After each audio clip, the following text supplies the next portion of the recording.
มีของดีมาแนะนำบ่แม่นเครื่องรางของขลังเนาะแต่เป็นสินค้าคุณภาพสินค้าระดับพรีเมียมตัวนี้ก็คือไมโครเช็คเป็นไมค์ที่ใช้ดีกำลังมาแหงตัวนี้เลยผู้ที่อัดคลิปวิดีโอสร้างคอนเทนต์หรือว่าการตลาดเหมาะสมเลยเพราะว่ายุคนี้เขาจำเป็นที่จะต้องใช้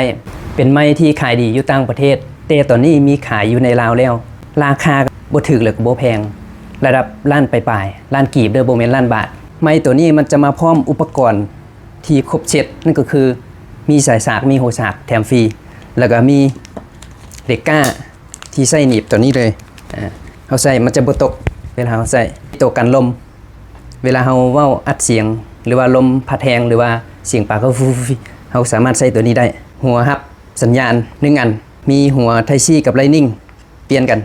เวลาเขาใส่ตัวนี้ใช้สำหรับ iPhone หรือว่า iOS ตัวนี้เขาใช้กับ Android วิธีเป็นหัว Type C กับ Lightning เนาะเขาเอาตัวนี้ออกแกะแล้วตัวนี้มาใส่ตามล็อกมาเลยนี่แล้วเขาใส่เขากระดันเขาเลยเรียบร้อยสำหรับการใช้งานเนาะตัวนี้จะเป็นปุ่มปิดเปิดขึ้นเขาจะเห็นไฟสัญญาณขึ้นตัวนี้เป็นโหมดปกติถ้าเขาอยากใช้โหมดแต่เสียงรบกวนเขาก็มากดบัตรหนึ่งเป็นโหมดแต่เสียงรบกวนกดอีกบัตรหนึ่งเป็นโหมดอีโคหรือว่าโหมดที่เขาเอาไว้ห้องเพลงและสำหรับปุ่มข้างๆตัวนี้เป็นระดับเสียงจะได้สีระดับ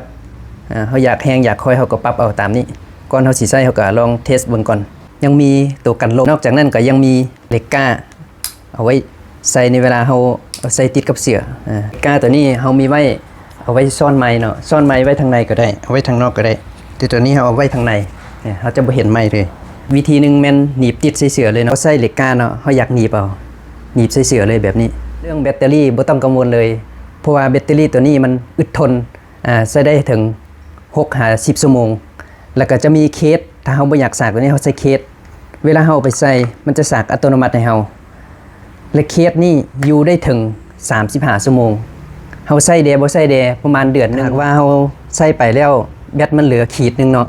เขาก็มาสากเลยตัวนี้เป็นฮูไทซี่เขาก็เสียบเขาเลยเขาจะเห็นไฟมันเลียนอยู่นี่ถ้าว่ามันเต็มมันจะฮอต4 ขีดตัวนี้อยู่2 ขีดสนใจไมโครเช็คมาลองเลยมาลองตัวจริงเขามีพร้อมส่งอีกถ้าว่าบ่สะดวกมารับเองเขาสามารถไปส่งถึงที่ได้แถวใกล้เคียงนครหลวงเวียงจันทร์ถ้าเป็นต่างแขวงเขาสามารถส่งให้มีปลายทางแล้วก็ฟรีค่าส่งให้พร้อม